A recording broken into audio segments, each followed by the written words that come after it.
dashboard. The dashboard. It's like Knight Rider. Should we programme this? Well, then she talks to us. Oh, really? We can watch it, but if I have it on, I know, because I lived just up the road for years, so I kind of know the way. Oh, right. Okay. That's pretty straightforward. Yeah. Bye, work! So that's work. I've never seen this. The first time I've seen it. Oh, you should have come. I should have invited you in. Well, yeah, because I haven't really got that much time. Okay. It's really annoying. I'd love to come in and see all the new, where you do all the. Because how long have you been there? Only since December. Right, so not it's very very long new. at all. Yeah. But because you do all the studio and there's all that stuff. We've got 3.5 floors, and at least 2 of those are editorial, and then there's a chuffing great multimedia hub. Wow. Where we do all our audio and video. What to say to carpoolers now? Yeah. This is Jemima Kiss from The Guardian, who I listen to on Guardian Tech Weekly. Yes, I actually exist in physical form rather than audio. But also, there is that thing of, certainly the slight critique I would sometimes get from women in my life. Yes. My wife. About why are you always looking at a screen? Why do you always do that? Which I try not to. I try and limit it. But then to hear a woman who talks about technology and all those things is kind of very refreshing. For Good. Well, I mean, I like to think I sort of do it on my own terms. I mean, I'm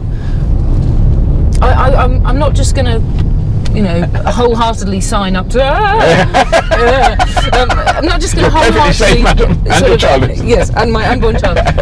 Just sort of sign up to everything that tech. I like what I like, and I suppose my thing in technology is the content side of things, and I'm interested in kind of trends and digital culture and how you could be more creative and how you could do more expressive things through those technologies. Yes. So not just technology for the sake of it, and not just.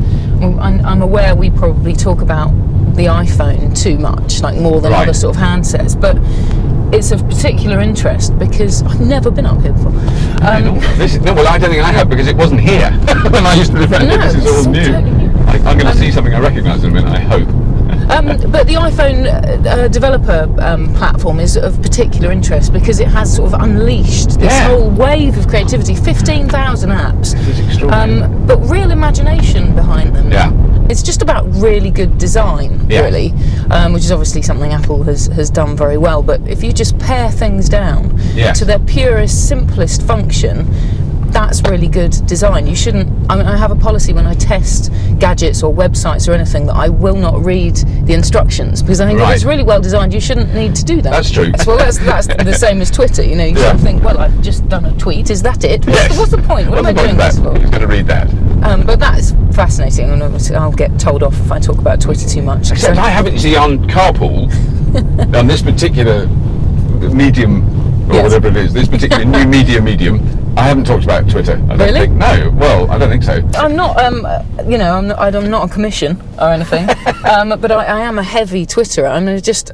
I dabble with lots of websites, and I started using it probably a year and a half ago now.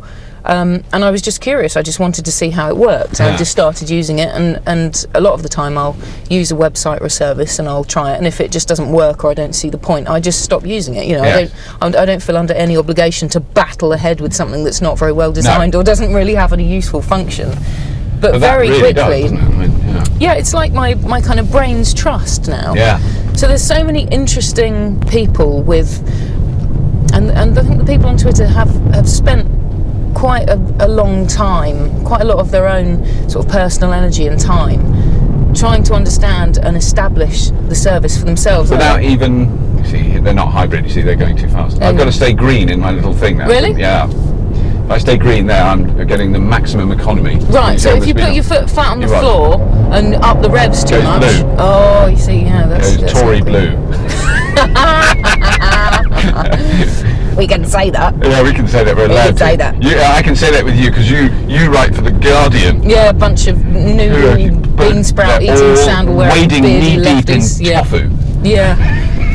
It's funny, they're not, but most of them went to Oxbridge, and they're very well to do, really. Yeah. Well, it's obviously not a coincidence that The Guardian doesn't have shareholders and doesn't have an owner. It's run by a not-for-profit trust, and that is hugely significant in the fact that they were prepared to put an enormous amount of money into their website. It must have cost money to do yeah, that. I don't know how much. It will have cost an absolute fortune. But they didn't have to prove that there was going to be a return on that investment. They could just invest the money in it for the sake of the journalism. And that is why the Guardian website has been and still is so much further ahead of the competition. It does have the sense when you're working there, it's a bit more like a university kind of atmosphere. I mean, it is very laid back, and maybe that contributes to the spelling mistakes, although nobody will thank me for saying it. But it is very laid back and sort of discursive, and lots of ideas shared. And it's a lovely place to work. I'm very, very lucky. But I didn't go to Oxbridge or anything. I had a very peculiar route into journalism. I'm always intrigued by that, because I never know how anyone ends up doing what they do, because I don't know how I ended up doing what I do. Well, I went to art college. I went to Dartington in Devon. I was there not long ago. Really? Yeah, a few weeks. Oh, right. Well, which is no longer there, is it? Stolen it now. Yes, it's in Falmouth, isn't it? It was just outrageous. Is that bad? I mean, because it is such a beautiful place. It's absolutely beautiful. But so you did. So journalism is not what you'd expect necessarily someone to do who'd been to. Well, not really. But I mean, maybe having that sort of slightly different perspective was actually an advantage in the end. And the degree I did was performance art, basically a kind of mix of art and theatre. But there was quite a big written element to that, and it was about exploring and experimenting and questioning things, which and there's actually a fairly big overlap when we explored quite a lot of new technologies in as much as they existed back then. But God, I wish I'd had the internet to explore. I mean, those kind of ideas around identity online are absolutely fascinating. You can play with sort of multiple personas, how you express a story and how you lay a kind of story or a narrative online, and how you could get people to interact with that to change the direction of a story or something. There are so many areas you could kind of could explore, and I was sort of characteristically 19, 20, trying to develop a body of work as an artist. It's just a farce, really, isn't it? It's amazing anyone ever manages to finish college. Do you feel that those kind of assessments of the education system as not being geared up in favour of men are spot on? Certainly not when I was at school. It was actually the opposite, but it was changing. So, and you could tell by the exam results, boys did better than girls. Girls were kept back. And that was something, I was at school a long time ago, but in the intervening years, it's very clear now to me, and I have a daughter and a son, that's flipped completely, and that boys are alienated and don't know why they're meant to do it. Well, and also a bias towards maths and sciences, which, as a crude generalisation, boys would tend to be slightly more enthusiastic about. I think a really positive trend from the success of Google and things is that now, the people who are into computer science, are not just geeks. They're actually incredibly well paid, really highly respected engineers. It must have made a difference that if the richest man in the world is actually not a footballer or a rock star. Yes. At last, thank God.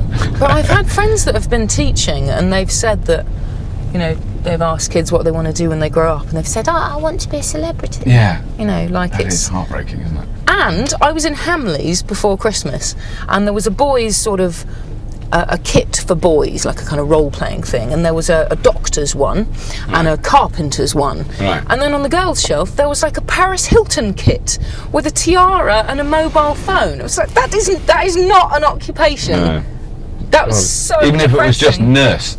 Boy gets doctor, girl gets nurse. That was certainly would have been in my generation. 50 grand further down the pay scale, but at least it's a career. Wow, isn't that amazing? Yeah, really depressing. I mean, it is. No, that is very. I should have written what Hunter S. Thompson would have called a good stiff note. Yes. Dear Hamleys. It wasn't exactly. I'll let the lady walk over the road, but not the man in the huge Bentley. That's nice. What a lovely gentleman. I went to see a house the other day, and the estate agent pulled away in a Bentley after trying to negotiate over, a few quid for the rent. And they had a Bentley. How much are they? Like 200 grand or something? At least, $250,000 sort of average. What a bloody waste of money. Yeah. Anyway, yes, Guardian money. Yeah, and how the podcasts. And how that has. How the whole thing works? They have around about a dozen podcasts at the moment. Right. They're only just beginning to explore how how best to make money out of those, and I think they're starting to experiment with a few advertising formats. Right. But again, because of the way the Guardian is set up, they're very lucky in that they haven't had to make money from day one, and so it was the classic sort of internet. If you build it, yes, they will come. They will come, yeah. and they have come, and now we're Right. trying to work out how to What make to money do, out of yes. it. Yeah. But it's a totally new world, and I think Yeah. you have to have the flexibility to be able to do that, and just an open mind. Yes. I don't think there's going to be some bolt from the heavens, and then the whole of the online content industry is going to go, and lo, this is how you make money from professional content on the interwebs. Because it is going to be, it is an exploding market, isn't it? It's such a huge, because obviously the newspaper industry is as affected now as television. I mean, television has been kind of gutted while it's standing. It doesn't know what's happened. Commercial TV. Yeah. It's kind of like they're like individuals that paddle. They're still standing, but they have been disemboweled, and they go, "What happened?" It's like. Well, it's extraordinary times in television. You wonder how dramatic it's possible to be without sounding unrealistic. I mean, for all of the traditional media, it's really quite hard to see how they can survive with their business models in the current shape that they are. I think they can't, can they? I mean, it's as simple as that. But how radically do they have to change? Because the businesses that are thriving now. There's a blogger this morning who said, it costs me 50p a day to keep my blog going. Right. And obviously that's not kind of paying for his time, that's just his overheads. But news companies really have to think like startups. I think. Which is going to be so hard if you've got a big... Well, journalism's very expensive. I mean, the proper stuff, the Watergate stuff, the stuff that really matters is bloody expensive. You've got to pay someone for weeks and weeks to do that research without any monetizable results. Exactly, and the answer has to be certainly in a not-for-profit organisation or a not-for-profit setup, I think. But there'll be a combination of loads of different types of sort of ways of making money out of that. Oh, you've lost your balloon. I just can't. I'm sorry. I was listening to you, but I was rather distracted by the balloon that's dropped by the child. Yeah. Another thing someone said: when you point things out that you can see out of the windscreen and we can't see them, it doesn't really help. Annoying. So I love doing Get it. Your balloon. Oh my God! There's a boy chasing a balloon. He's got it. He's got it. Hey! Very happy. Bye. Oh, look at the small child. Do you know where you're going? Down there? Labrador Grove. Yeah, that's fine. Just checking. This is Labrador Grove. Oh, look, there's a map. Oh, there's a map. Look at that. Look. It says Notting Hill. Oh, is that like the film? Yes. With that young man? Yes, we can go to the travel bookshop if you like.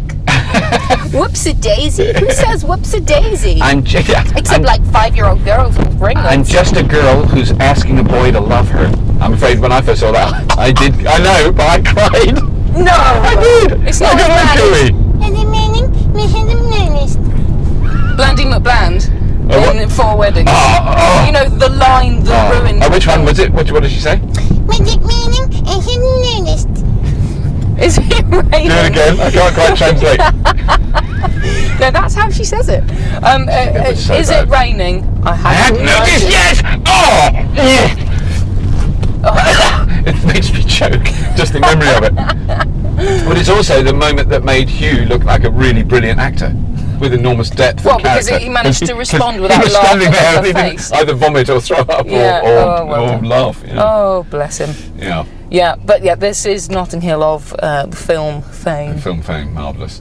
Ain't it lovely? But yes, no. Well, but you were saying something really interesting when the boy with the balloon, and now I've lost the bloody thread. So annoying. How to focus on a conversation when you're driving. It's really difficult. I had pretty much concluded my point, which was that. I'll watch it back carefully. Okay. Journalism is just a very expensive business, and I don't think that the traditional news organisations are going to be able to exist in the form that they are now, which is bloated. It's huge. I mean, not that the Guardian is particularly bloated, because Guardian's a damn sight better off than a lot of its rivals. Yeah. But I mean, we have 730 journalists alone. Wow. It's a lot. I mean, that includes sort of production staff as well. But that's a lot of people. And Emily Bell, our most excellent director of digital everything. Right. Did a really good column recently where she said that for too long, online news sites were just trying to do too much. You know, we thought on the internet you can do everything, Right, so we've got to do everything. We've got to do more of it, and actually the key is not to do that. To pare it down, which is what works it's to really work well. out what your core areas are, your specialist areas, and then and just do that really, really well. Yeah. That was my road down there. No, never mind. We can go down this. We'll go down. Well, actually, yeah. So Yeah. I'll take it right here. Which is so handy for my son and his skateboarding. Is he skateboarding this evening? Yeah. In Bay 66. Yes. Under the Westway. Under the old Westway. Very nice. I'm going to pull in front of this bus and not run over the lady who's got headphones on. Thank you. But now, then one more thing. Then Yes. You're extremely pregnant. Well, 6 months. 6 months. Yes, I think I look a bit more pregnant than I am. That's quite a fast pregnancy. Yes, it's more than halfway. It's really peculiar. I just rested my hand on my stomach earlier, and something just moved under it. I keep watching the chestburster scene from Alien. Is that normal? That's not good. I that don't think that's advisable. Okay. It's not like my very hazy memories of birth. You can drop me here because I'm literally round the corner. Okay. Yeah. And then we won't divulge exactly where you are, which is very good. Yeah, Not that anyone can tell. We're nowhere near Nottingham. We're now in. Well, I'm just about to move anyway. East Cheam. Oh, and you're moving anyway. Yes.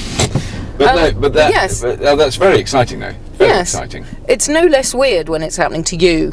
I think you sort of almost expect that the hormones will sort of wash over you and go, oh, I completely understand pregnancy now.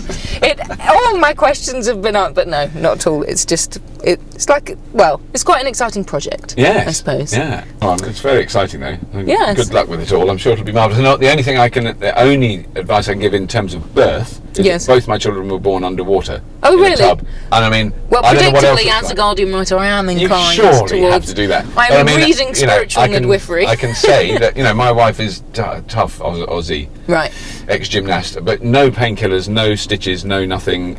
I don't think it was exactly a walk in the park from the noises she made, but they came out underwater and they floated up to the surface very gently, and then they went, and no crying, no screaming, no threshing about. I think fantastic. The thing is, it's nothing a few billion women haven't done before. And it's not pain like having your arm cut off. It's pain that you're sort of designed for. And it's all about just being calm and relaxed and not being rushed. Yes. And I think if you can just get that much in control, then, if I have to be whisked to hospital and, whatever, and have to be rescued by modern technology, then fine. But I think there's probably like a 2% chance of that. Yeah. Yes, it's very, very rare, isn't it? Yeah. And the other thing is, that because we focused so much, particularly with our first child, so much on the birth. Yeah, you forget you're going to have this person. Well, then you've got a person there, and you go, well, what happens now? Where's the plug-in for food? And then now he's around the corner, and he's huge and how old? 15.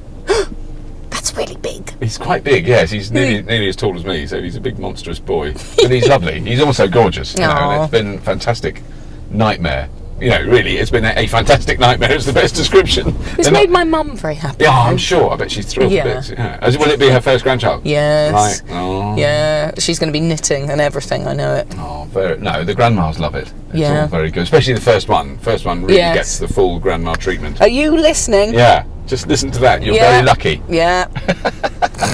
But thank you very much. No, thank you. It's been really interesting, and how lovely to have a lift home. Well, there we go. I don't think I've ever had a lift home before. Well, there's one thing I've done right, and also didn't get brilliant mileage. I can see, what are the stats? Well, they're not that good. No, you see, I'm still a learner in this particular one. Okay. I'm getting over 50 miles per gallon on average. That's very good. Which isn't bad. This is slightly. I'm learning this one. It's slightly different. You have to learn how to drive them. Oh, you get lessons when you buy these. Really? Oh yeah, no, you don't just sit in there. You've got to have their motto is put the pedal to the metal, because you touch, you brush the throttle. Took them weeks to come up with that. Yeah.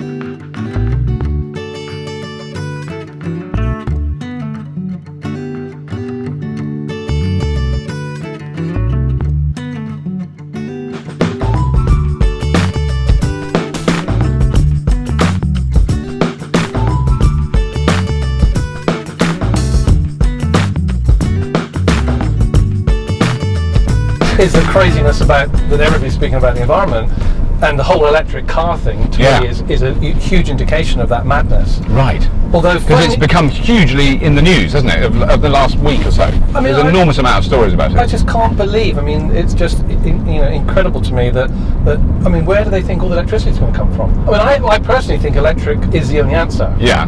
But we've got to get some electricity. Yes. Or some clean electricity. You're going to have so much support when people watch this. I will be flooded with messages going, at last you've driven someone sensible in your poxy Prius.